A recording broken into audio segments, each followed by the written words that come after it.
Welcome to the Talking Dangerously studio. It's our humble abode. Don't lie. It's our basement.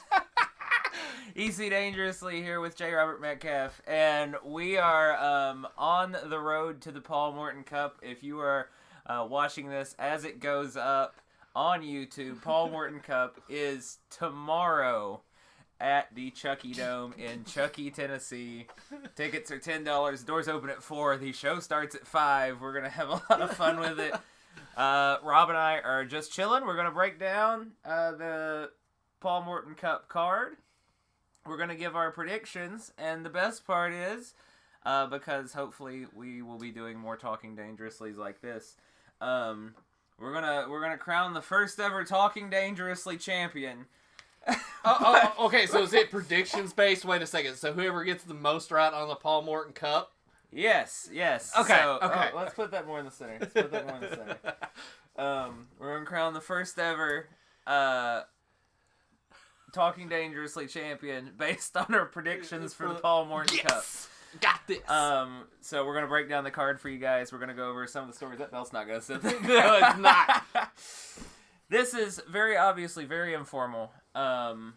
And by informal, I mean, obviously, we're not dressed up. I'm not going to do what I call my commentator's voice for you guys, which involves me shouting a lot. You're still going to shout a lot, because let's just be honest. We're going to have some fun with this. We're going to do some predictions, and we're going to have a damn good time. Yeah, but I'm not going to lose my voice. I normally lose my voice when I do these things. But yeah, we're gonna have fun. We're gonna let you guys chill with us. Again, if you're watching this when it goes live, Paul Morton Cup, the Chucky Dome at SOM. The address Rob is going to look up on Google right now because I came unprepared, and by unprepared, I remember it is Chucky Pike. I believe it's Chucky Highway. Is Chucky not there? We're gonna find out. But now neither one of us know. See, no, I was right. Chucky Highway. Yep. 2085 Chucky Highway, Yep. Chucky, Tennessee, right outside of Greenville, Tennessee. The best damn wrestling you'll see in the eastern United States. Promise you. I absolutely have to agree with that. Between the companies that the two of us have worked for, this is some of the best talent that I've seen. And like I said, we're going to break down these matches. Doors open at 4 tomorrow, May 25th. $10 tickets. Show starts at 5:05, and we're going to have some fun with it. I'll be on commentary, and you'll be there. I'll be there. I'm the fan guy, okay? I'm just there. I'm watching. I'm going to enjoy it. Trying to get involved a little bit. So far, nobody likes me. I'm just kind of there in the background, staring at everybody. Yeah, so. you have a way of making people. You got a punchable face, as they say. I do. Real excited for this. Let's just run down the card. What we're going to do is we're going to talk a little bit about the matches, and then we'll give our predictions. The way that predictions are going to work is we'll each pick our matches, and then at the end, once we pick who our winners are, we're both going to pick a double points match. Double points. Yeah, we're going to pick a double points match. And the way that's going to work is if the person that we picked for the double points match wins, then instead of getting 1 point for the win, we get 2 points. However, if the person that we picked loses the match, then we're screwed. We lose 2 points as opposed to gaining 2 points, and we can't pick the same match. And because I'm nice, I'll let you pick first at the end of it. But nonetheless, let's start with a match that I have a little bit of personal interest in here. That's going to be RT3 and Commodore Legion in a no disqualifications match. Some stuff that's been going on with this, Rob, and you're really lucky that you have not been in my position with this. So I've had the displeasure of interviewing Commodore Legion. Commodore Legion has, for a hot minute, pulled the wool over her eyes alongside the Poison Mistress, Envy. In so many words, it was suggested that she's been being abused. She's been flinching at every move that Commodore makes. She even showed up with the black eye, which is ultimately what baited in RT3. Fans of SOM have got to see Envy tried to talk to RT3 for a couple of weeks, and then finally, when she came to me with the black eye, she wanted to talk to Roy. We went and got RT3, and then sneak attack. Here comes Sneak attack. Rat Bastard Commodore Legion coming up from behind. Beat the absolute tar out of RT3. And honestly, it was brutal. I had a front row seat for it all. I was in a horrible position between a rock and a hard place, literally. The ring was right behind me, and I couldn't get back to commentary. But yeah, it's a vile thing. It's not something to joke about for anybody experiencing anything like that. There is obviously help. And it's not something to toy with like Legion and Envy have disgustingly done. And Rob, I am going to let you go ahead and predict who you think is going to win this no disqualification match first, and then I will give you my opinion on it. Okay, so here's my thoughts on this. We all know Commodore Legion's a piece of shit. We all know that. Well, we all know that, okay? RT3, on the other hand, I've seen this guy wrestle. He's an amazing athlete. I mean, he's doing great things, has done great things, will continue to do great things. But the part that worries me, now that I've had some time to digest this and really think about it, I think with the no DQ stipulation, I think it plays into Legion's hand. Because he's so underhanded and nasty. I think that he may be able to just pull every dirty trick he has in his book and actually defeat RT3. It's not who I want to win, but it's who I think will win. well, this is that's one thing too that I'm going to, because I know when it comes to the Paul Morton Cup, I am going to be a part of the pre-show panel. I know that I'm going to get to talk to RT3, and one thing that I'm going to ask him is, do you think that this is going to turn into a handicap match? Because you've got Envy, and albeit she's a fry short of a Happy Meal. Fair enough. By weight. She's tiny. But she still plays a factor. I know before you really started dipping your toes into SOM, Commodore Legion was wrestling Sam Street, and Envy was instructed to use her crutch on Sam. Sam got out of the way. Envy whacked Legion with it, but it cost Legion the match. So that shows that she does pack a punch. So you're picking Legion? I am. Okay, well, somebody's got to support him somewhere. I'm going with RT3 on this one because, and this is from, I'm stealing this from Malik, so Prince Malik, if you're watching, sup.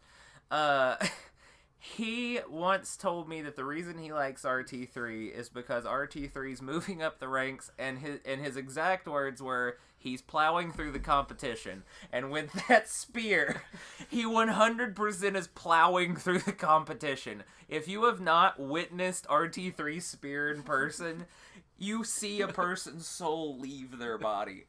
I wish we had the patastrator. Something that I could pull up a video of RT3 and demonstrate how Newton's laws of motion really work. Because he hits somebody, and the two parts of their body he's not hitting go that way. He goes through them. And I think RT3 is going to win. I hate Commodore Legion with an absolute burning passion. And that is from, that's on a personal level. So I'm going with RT3 on this one, so we know that we both differ on this one. So that's, somebody's got to win that belt. That's got to be fun. And speaking of belts, one of the first title matches that we have on the show is Amp Dominic. He is going to be putting his, get that smile off your face. I know how much you love Amp Dominic. So Amp Dominic's going to be putting his East Tennessee Championship on the line against 1/3 of Gen 3 Express, that being Evan Golden, and it's going to be a blindfold match. So for regular watchers of SOM Revolution, a couple weeks ago, Amp Dominic interrupted a 24 Karat Gold segment where Zero was the guest. Like a god. Like a god. And take a guess at what Zero said the entire time. But yeah, so Amp Dominic interrupted. He came out to his lovely mouthpieces, the Bullhorn Boys' defense, and he had his ugly bee gone. Something that a lot of people have had in their face, including myself. And a little switcheroo happened. Evan Golden wanted to inspect it. It's his show for safety reasons. He puts the ugly bee gone behind his back, and he trades it out with this weird yellow-looking substance that he then sprayed Amp Dominic in the eyes with. Evan says it's an accident. I really don't think it is. And we've since seen Amp Dominic go to the optometrist. Is that an eye doctor? Yes. I about said orthodontist. And that's a whole different I do not, thing. Yeah, I'm not letting my orthodontist look at my eyes. But yeah, Amp went to the optometrist, and he still said he was having trouble seeing. So it's officially been sanctioned to be a blindfold match, I guess to make it fair for Amp. Amp the champion going into this. I'll do my prediction first. We'll just go back and forth. I'll do my prediction first on this one. I think that this plays into the favor of... Oh, this is hard. I want to say this plays into the favor of Evan, because Evan is a sneaky little rat.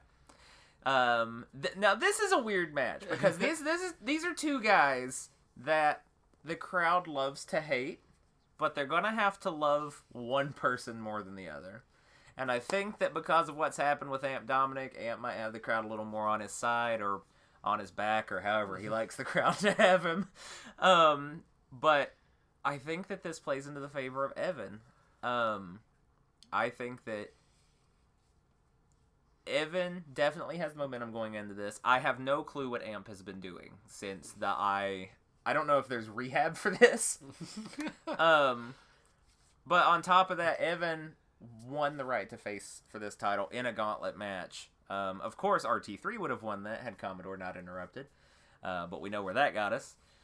But Evan, he was sneaky enough to take advantage of that to win the gauntlet.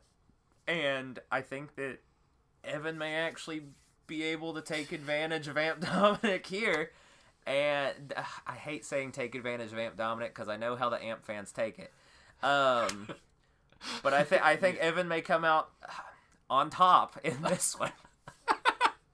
Your turn. Who's winning? Okay. So here's the thing. Amp being blindfolded in this does not play into the favor of Evan Golden. If you've looked at Evan Golden and you look at Amp Dominic, it is very obvious who we should be worshiping the altar of. It is the god of the Milky Way galaxy, Amp Dominic, and if he had to look at Evan Golden's ugly face, it would distract him so bad that he could not win. Amp is going to destroy little golden boy Evan Golden and be the god everybody needs him and loves him to be, and we can all worship at the altar of the god of the Milky Way galaxy. So we're gonna disagree on this one. Absolutely. Too, huh? I will pick Amp Dominic every time, every match, because he is like a god. I think to your point too, Amp Dominic in his current state being blindfolded is about like tying Lieutenant Dan's shoes together. It's gonna have the same effect regardless.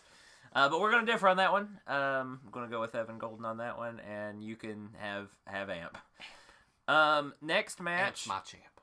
Next match, Tag Team Championships. I don't know that we're going to disagree on this one. Ice Cream Truck.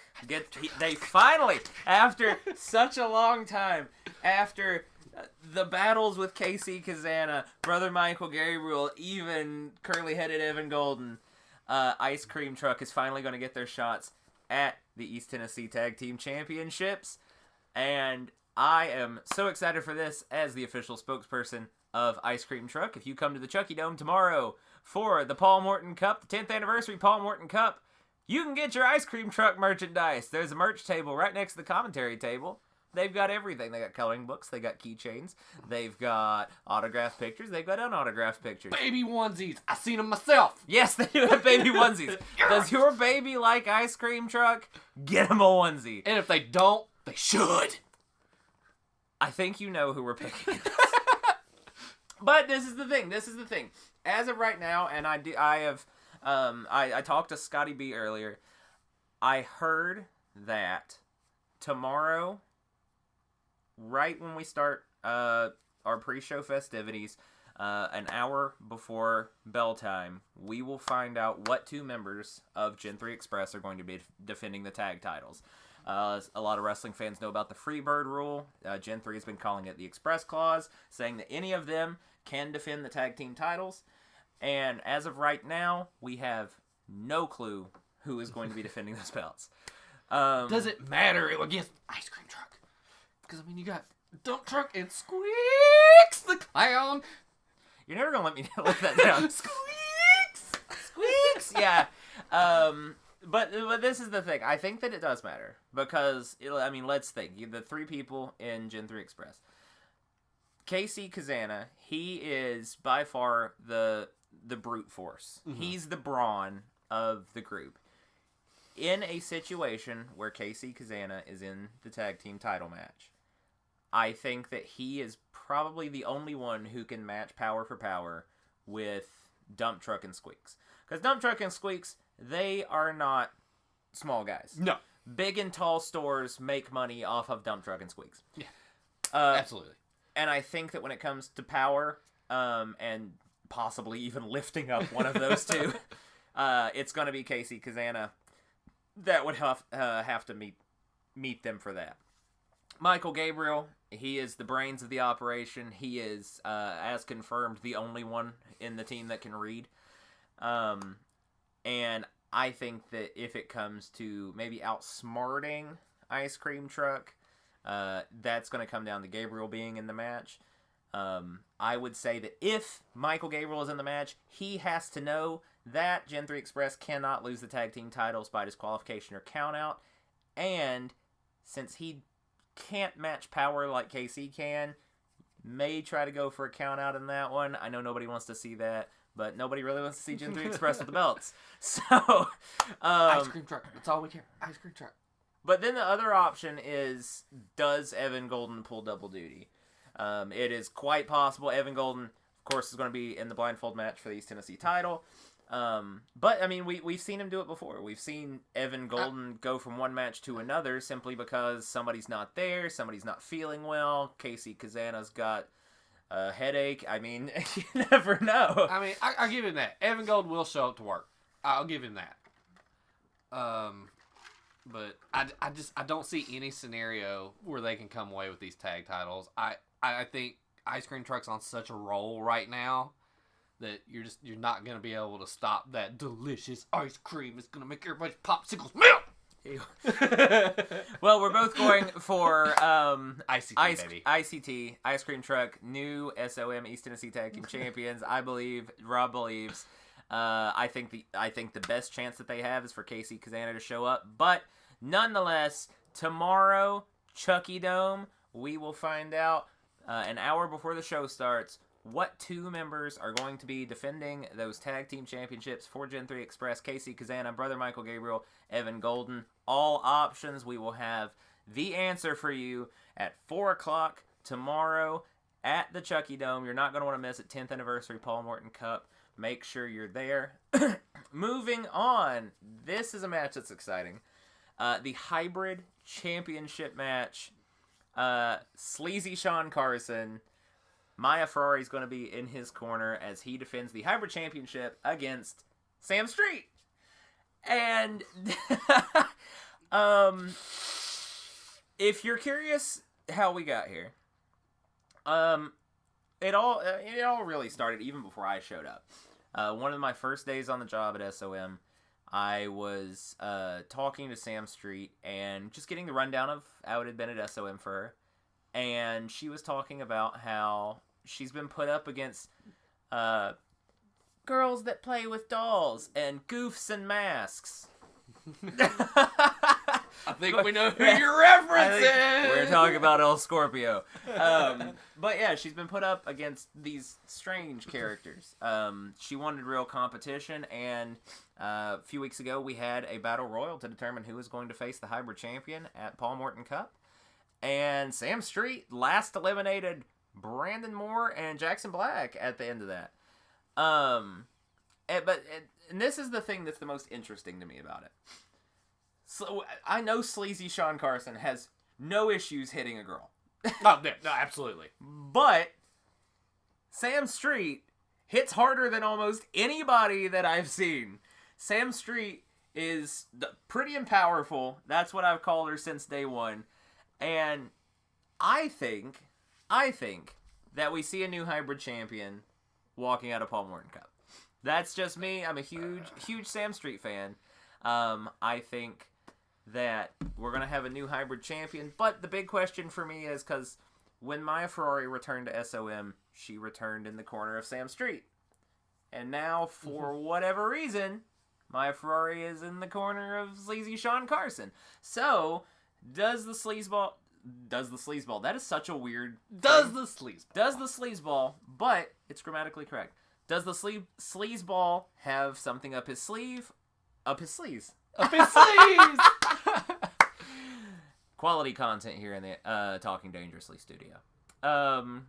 Does he have something up his sleeves? Or is this a plan by Sam Street to outwit Sean Carson? Is the plan to have Maya in his corner and deliver probably a literal kiss of death to the hybrid champion's reign?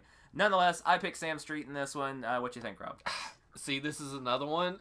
Going in, because I was there the night Sam won that match to be the number one contender for this. But the more I've kind of heard you talk and kind of seen what all was going on, I think the wild card in this match is going to be Maya Ferrari. Okay? And I think that it's actually going to play into Sleazy Sean's to his side for that, because I think it's too distracted having her there in his corner, and I think that's going to be the eventual downfall of Sam Street, and I think, unfortunately, Sleazy Sean's coming away with this thing. Yeah, this one's hard for me. I'm just too big of a Sam Street fan. I mean, don't get me wrong. I love Sam. Love her. Yeah, I do too. And nonetheless, if I had to put my finger on one thing that's going to be a big deal in this match, it's going to be Maya. Mm-hmm. And I think that you're in the same boat as I am. But we're on opposite ends of what she might do. Is she going to play in a Sleazy Sean's favor? Is she going to play in a Sam's favor? Nonetheless, taking Sam Street, you're taking Sleazy Sean. Next, this is a match where we can officially change my name from EC Dangerously to Mark, because I'm a huge fan of Roosevelt. Roosevelt, as we have now learned, his name is going to be the former Mr. Everything, the former Victor Andrews. Now, I've been informed he went ahead and I texted him. And I said, hey, I caught wind that I need to call you Roosevelt now. This new fire in him, we've started to see him use this new right hook to put away opponents. He calls it Protect Your Teeth, PYT. I wouldn't want to get hit with it, but I have seen him literally lay people flat out on their backs with that. And I did, like I said, I got to talk to Scotty B, and I found out that on tomorrow's pre-show, I'll get a chance to sit down with Roosevelt. I'll get to ask him these questions in front of a camera. I'll get to ask him why the name change, what's the new fire, what can we expect from Roosevelt. He's performed on some of the biggest stages, and quite frankly, I think that he does train harder than Shoot. There's a reason that Roosevelt has been on these big stages. There's a reason that Roosevelt can tell somebody, hey, I'm changing my name and you're going to say it, and we don't ask too many questions about it. Shoop he's cocky, he's brash, he's young, from Penn State, I do believe, up in Pennsylvania. And to me, he really is. He's two things. He's a catchphrase. Shoop trains harder. And he's a hip swivel. And I mean, that's going to prove that you can make cameras flash, not that you can earn your payout. And this all, they came to blows where Shoop said that he trained harder than Roosevelt. Roosevelt said, well, let's find out who trains harder. They had a match on Uprising. It went to a 15-minute draw. We never got a winner. Both men looked like they still could go another 15 minutes in them. And they're going to prove that because Scotty B set up a 30-minute Iron Man match. And we're going to have 2 points on this one for predictions. We're going to predict who wins. And then we're going to predict the score. And whoever, if we can get who wins, obviously we get a point. But whichever person is closest to the score gets another point. So we're going to do it that way. So I am very obviously picking Roosevelt. I think Roosevelt is going to beat Shoop in this. And I am going to say that the score is going to be 4-2. 4-2. 4-2 in favor of Roosevelt. Okay. So I am going to pick Roosevelt as well. And it's because of the text he sent you. We're just going to sit back. We're going to watch. And Shoop may train harder, but Roosevelt's going to hit harder. And that's exactly what it's going to be. Protect your teeth. Shoop's going to don't have any teeth once this one's done. Fair. Because I think Roosevelt wins 6-3. 6-3. Okay, so nonetheless, it's going to be a comfortable win for Roosevelt. If we're correct. If we're correct. Roosevelt. Don't let me down, Roosevelt. If we're correct, it's going. Now watch. Watch. We're going to be completely wrong. It's going to be 23-1. I feel like that's happened. I would love for the bell to ring. Roosevelt to knock him out with PYT. Pin him. Bait him up. Knock him out again. 30 minutes of baiting up to his feet and getting socked in the jaw. So that would make my night. And you would have to listen to me run my mouth about it for 30 minutes. Next match is going to be a fun one. It's a match that we'll pull back the curtain a little bit on this one. Am I allowed to do that? I don't know, but I don't see Scotty B here to stop me. It's a dungeon match between Hunter Wolf and Ryan Mantis. So this goes back to my second week working with SOM. In that second week, it was a one-on-one match. Ryan, I've got chill thinking about it. It was Ryan Mantis. He took on Hunter Wolf, and Hunter won. Mm-hmm. Hunter won. He's got that devastating big boot that can lay out anybody. And Ryan Mantis, he's no small guy, but everybody's dwarfed by Hunter. And Hunter hit the big boot, did the cocky pin, put the foot on the chest, got the win. That was one of the first times that I remember seeing Hunter call out the family for their dysfunction. So he took all that anger out on Mantis. Well, they ended up having their rematch at North Green, which you got to do commentary with me on here at the studio. And that ended in a countout. It was a countout victory for Ryan Mantis because these guys spilled out to the outside. Hunter got cocky, tried to hit a cannonball onto Mantis while he was laying in the bleachers. Hunter got to fill the bleachers all in his kidneys, and Mantis won by countout. After the match, Hunter gets a chair, beats the ever-loving daylights out of Ryan Mantis, crushes his arm. Later that night at intermission, Ryan Mantis is out taking some pictures with some fans, signing some autographs, and I don't think I've even told you this. We were not aware that anything was going to happen. We had already scheduled for Ryan to come out at intermission to take some pictures with some fans, and all of a sudden, I'm actually back at the bell table with Scotty B. And I see, it's hard to miss him, like 7 feet of giant Right. come booking it around me wearing blue jeans. And I'm like, who the hell was that? Well, it's Hunter, and he's making a beeline for Mantis. They start slugging the life out of each other. There was a bunch of fan footage before the North Green show even went live on YouTube. The footage was going around on Twitter and TikTok and Facebook, MySpace, if kids even use that anymore. But yeah, it was really interesting to see. I know that they ended up getting to the back. We continued on with the show.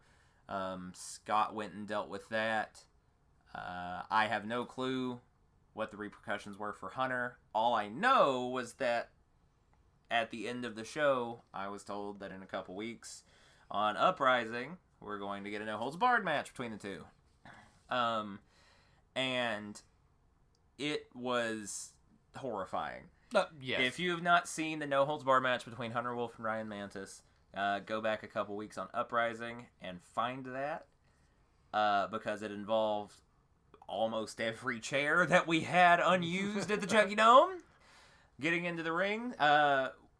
In fact, actually, because we swung by the school a couple of days ago, and there is a chair that if a normal chair legs sit like this, these front legs went like that, and the chair is still sitting there as a reminder that when you drop a Ryan Mantis onto a chair, chairs break, and they're made of metal.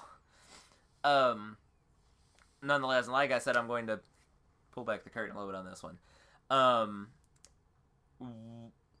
There was a point in the match when Hunter put a chair around Ryan's neck. And that is, for anybody who has never been in a ring before, never experienced anything like this, there's not a lot of safe ways to target somebody's throat. Hunter went a step way too far. Of course, the opinions of here do not reflect the opinions of SOM, but I think that it's fairly safe to say that nobody wanted anybody to have to go to the hospital, and Hunter completely snapped. Referee Joe, we had to call the match off. We had you came running out. We had our security team out there. I'm losing my mind, screaming at Scott to come out and help us. Max Abel came out, and I mean that's the proof that you need right there. Look at the history between Max and Mantis. Max came out to save Ryan Mantis, and we couldn't stop. I mean Hunter's literally 7 foot tall. We never want to see anybody actually get hurt, and of course these are trained professionals, but sometimes personal emotions get in the way and people get hurt. Nonetheless, Ryan Mantis was taken to hospital. Hunter was escorted from the property, and however, we've spoken to Ryan. I don't think no charges are being pressed. It has been suggested that they go forward with this match. I think it's a stupid idea, but we'll see what happens. Because, I mean, as of right now, to my knowledge, Ryan is still in the hospital. The last that I talked to him, Ryan Mantis was still in the hospital and with no end in sight of when he's going to get out. But as of right now, we have a scheduled dungeon match, a match that Squeaks the Clown made his debut in. And I'm just going to say right now that if I walked into a dungeon and the first thing that I saw is a 6'8" clown, I would be scared. But it was against Hunter. So I've been in that thing. I had to go down there to clean it. And it is nasty. The things that are in that dungeon, I believe there are like CDC rulings against. Mm-hmm. But that's where Hunter has a knack for wanting to hurt people. And I mean, by all means, that's the place to do it. So in all of his wisdom, Scotty B has decided the best place to put these two guys is in the dungeon. You start in the dungeon, you fight your way up, and we go from there. So, Rob, Hunter or Mantis? Who's winning? Okay. So here's the thing.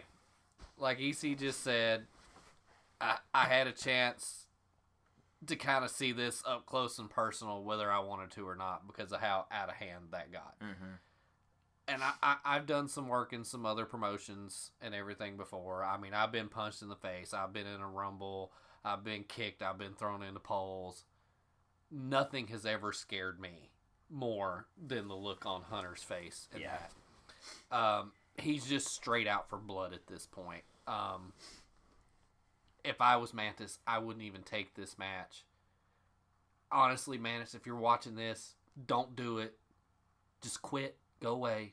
Go work somewhere else, okay? Because Hunter is going to destroy you, and I don't want to see that happen. Okay? Yeah, I mean, this is me as a person just talking. I'm genuinely concerned about this. I'm really actually worried about this. But like I said, I don't know that Mantis is out of the hospital. I don't know that he's going to get out of the hospital. It's literally tomorrow. And seriously, man, just don't do it. I'm going with Hunter Wolf by murder? No. By murder, okay? Hunter Wolf by murder, okay? I want the monetization. No.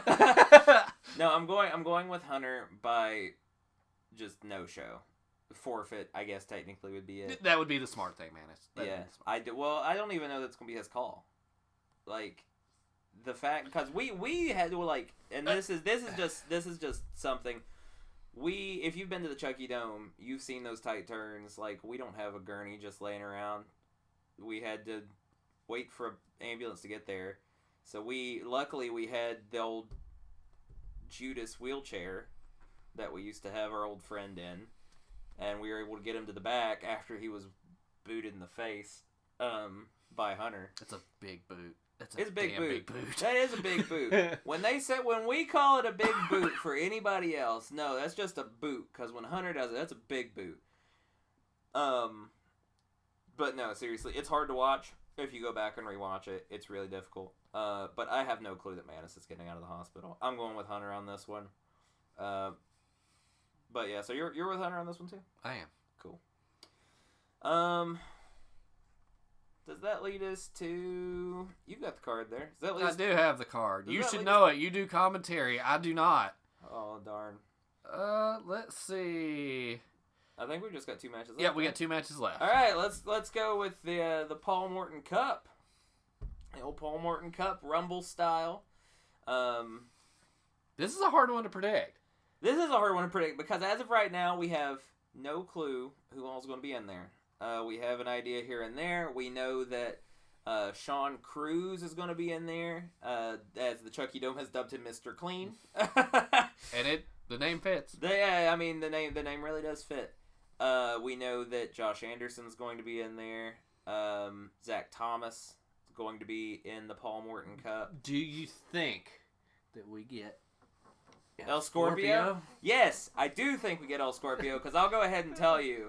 I will go ahead and say that my prediction for who is going to win the Paul Morton Cup is El Scorpio. I think You just want to dance. You just want to dance. I used to be against the dancing. I used to absolutely be against the dancing. You can go back to El Scorpio's debut. You can go rewatch it. I was not having it. That was the goofiest thing I had ever seen. But when I got to be up close and personal with it at North Green, it's infectious.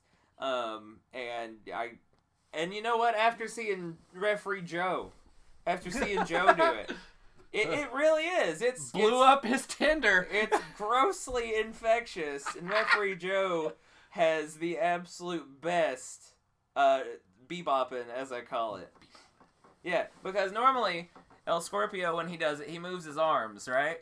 Joe holds his arms completely still. Let's see if I can do this. Normally, you do this, right? Joe holds his arms completely still and goes.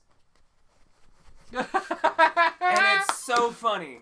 It's so funny. Please, go find referee Joe bebopping. And this is why referee Joe's one of the best in the business. Let's just be honest. Yeah, I mean, we have, like we've said, we have the best in the business. I mean, between referee Joe his tender-worthy bebopping, and Big Willie. Oh, I love Big Willie. I love Big Willie and his famous 2 count. I call it the famous 2 count because when he hits that 2 count, 1, 2. Love you, Willie. But yeah, I'm going with El Scorpio on this one, just because I want to see the Chucky Dome absolutely blow up. I want to see them lose their collective minds watching El Scorpio be, and he needs a win. My man El Scorpio needs a win. It is like he's on the struggle bus. He's on the struggle bus right now. But I know another one that a lot of people are going to be excited for, just because I've seen the traction that the post about him's gotten on our Facebook page. Is I've heard rumor that Pogo the Clown's going to be in there, the Australian. Oh. For you guys, I'm horrified of anything from Australia. I have no interest in going to Australia. They have spiders the size of cats. They had Steve Irwin, but then they found something that could even put him down. And it's Australians scare me. And the thing is when they see one of those big spiders, they'll go pet it. Australians are nuts. And I know that people are really excited to see Pogo the Clown. And I have not got any confirmation that he is for sure going to be there. I would imagine that he's at least going to try. But he's one that I know people are excited for. All right, who do you think? Because this is the thing with the Paul Morton Cup Rumble. You never know who's going to be there. Malik was in the Paul Morton Cup last year. I may be mistaken, but I think referee Joe's been in one. Yeah. I think Joe's been in one. But yeah, could this be the year of Joe?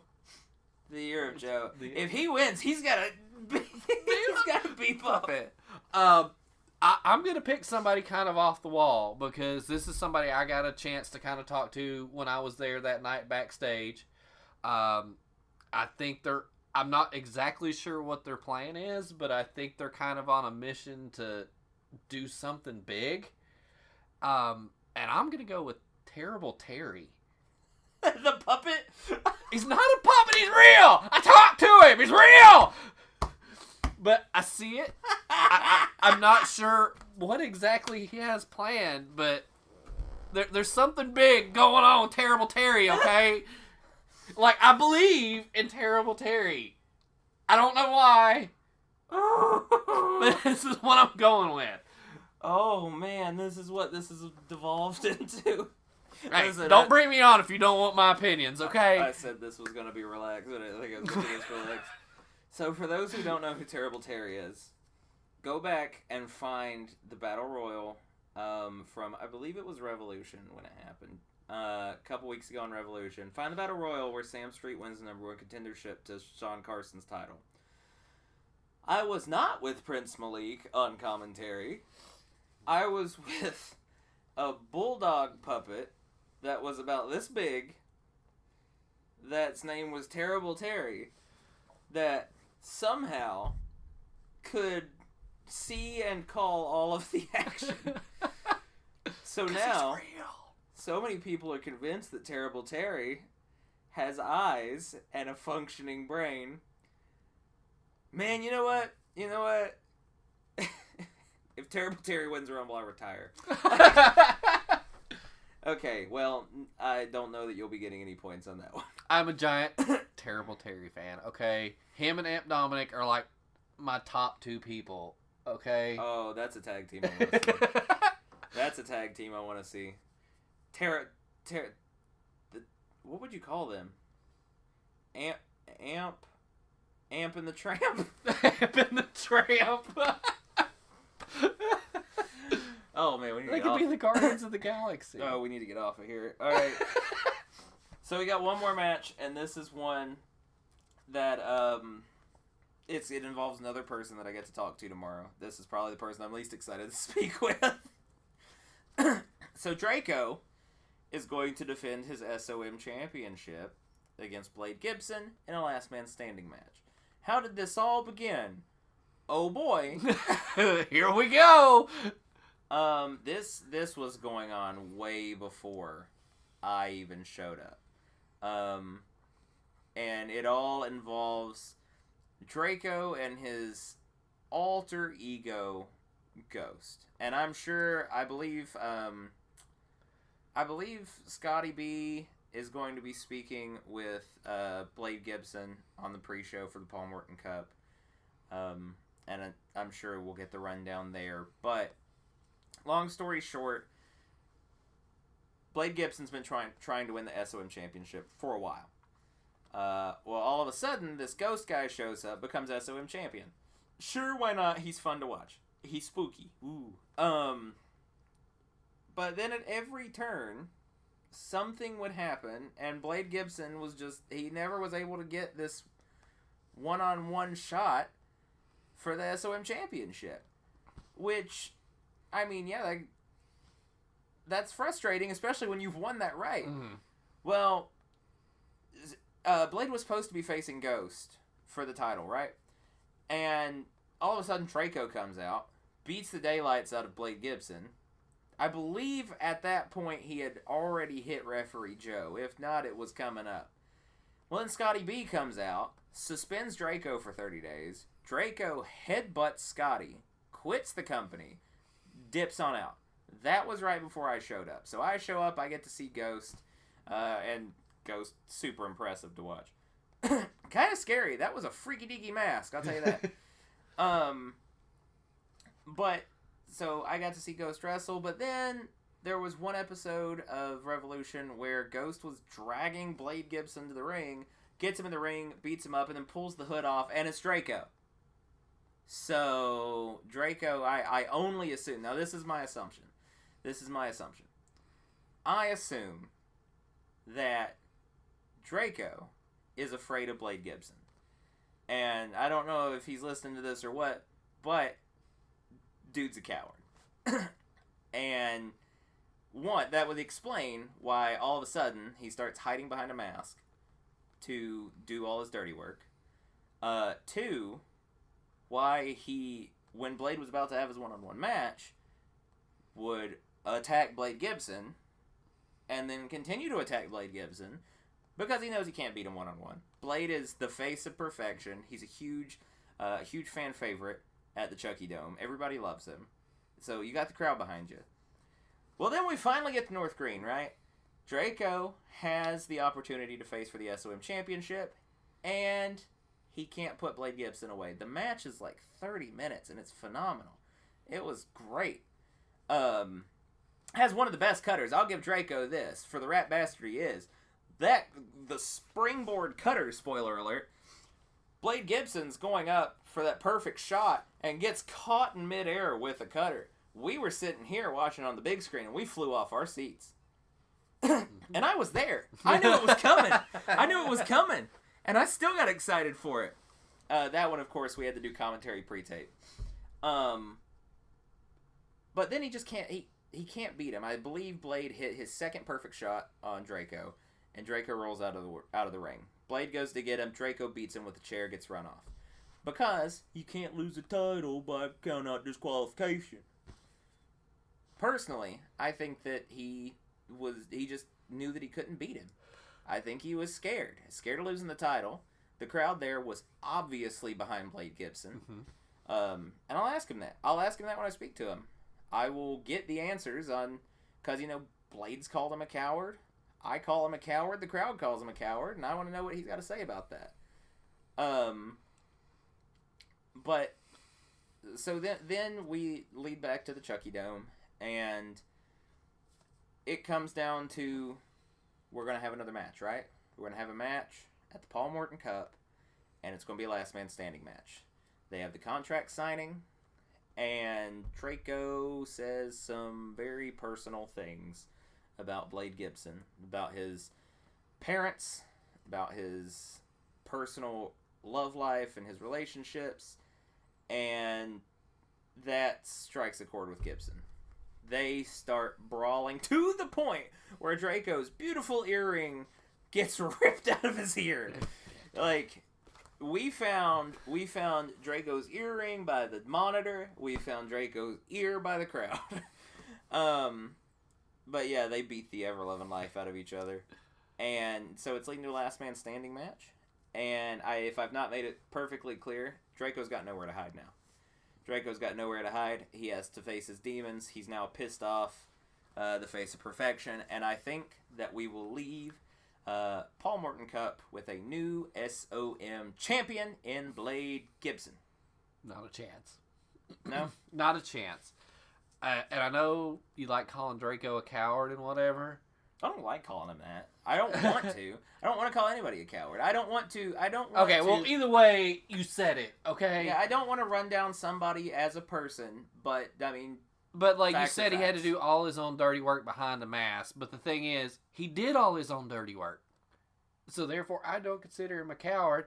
I think he's just been playing mind games all along, and I think he wipes the floor and retains the championship easily. What's the point of, what was the point of the ghost stuff?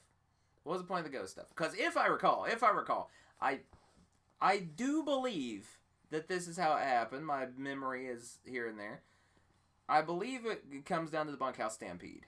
I think Draco was eliminated in the first couple of the Bunkhouse Stampede, and then entered later as Ghost as one of the final entrants, and then won the Bunkhouse Stampede. What was the point? Was it because he was eliminated first and then got butthurt about it, or I mean, what kind of mind games is that? That's just a competitor wanting to win. He knew he wasn't going to win. He had to have known he wasn't going to win, because why else would he have the ghost costume? He knew he was going into that, and he was going to get his ass handed to him. So you think Draco? I do. I think it's Draco. I think Draco retains. All right, cool. Well, we're disagreeing on that one. So we now have to pick our double points matches. Double points, of course, as for our predictions purposes, will not be worth 1 point. It'll be worth 2. And if we get it right, we get 2 points for that match. If we get it wrong, we lose 2 points, and that could really ruin it. And the winner becomes the beautiful, I forgot my own place's name. Talking Dangerously champion, which will be great for me to show off the next time that we have a Talking Dangerously. So double points. I'll let you go first. I mean, is there even a question of who I'm picking my double points on? You're going with Terrible Terry. I wish, but no. No, but my double points is going to be like the god that he is, Amp Dominic. Okay, so your double points is Amp Dominic. Of course. Okay, I am going with... I'm honestly between 2. Actually, I'm between 3. And I'm going to give you my reasons for being between 3. I'm between Ice Cream Truck, because I have to be. Sam Street. Fair. Honestly, I have 4, because I'm going to say Roosevelt too. Roosevelt's another one that I'm I really think he's going to win. I've got a lot of confidence in him. But then 4, I kind of just want to pick Blade, because when Draco loses that belt, I want to be like, yo! But I think, as much as I want to pick all of them, I'm going to go with Ice Cream Truck. I'm going to go with Ice Cream Truck. ICT. I'm going to go with ICT on this one. Mostly because I think that there's a better chance of them winning the belts than not. Because I think that the only person who, like I said, can match them for power would be Casey Kazana. But regardless, Casey's got to have a tag team partner, and I think that both of those guys are just awful tag team partners to be paired with when going up against Ice Cream Truck. So there are our picks, ladies and gentlemen. Of course, don't forget, pull the address up so I can read it one more time. Don't forget, tomorrow, doors open at 4 o'clock. Come on down to the Chucky Dome, 2085 Chucky Highway, Chucky, Tennessee. Tickets are $10. Doors open at 4. Show starts at 5:05. You can also become a member here on YouTube. You become a member, you get access to all of the premium live events as they happen. You'll also get our weekly shows early. But I think that this is going to be something you'll want to experience live.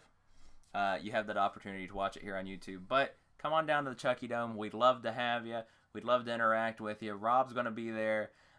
You can talk to him, talk his ear off, tell him why picking Draco was an awful, awful choice, and why I am going to look beautiful with this pink belt for winning the predictions here. So, for EC Dangerously and J. Robert Metcalf, thank you for joining us here in the Talking Dangerously studio. I hope you had a lot of fun, and we will see you soon. Paul Morton Cup, baby! Woo!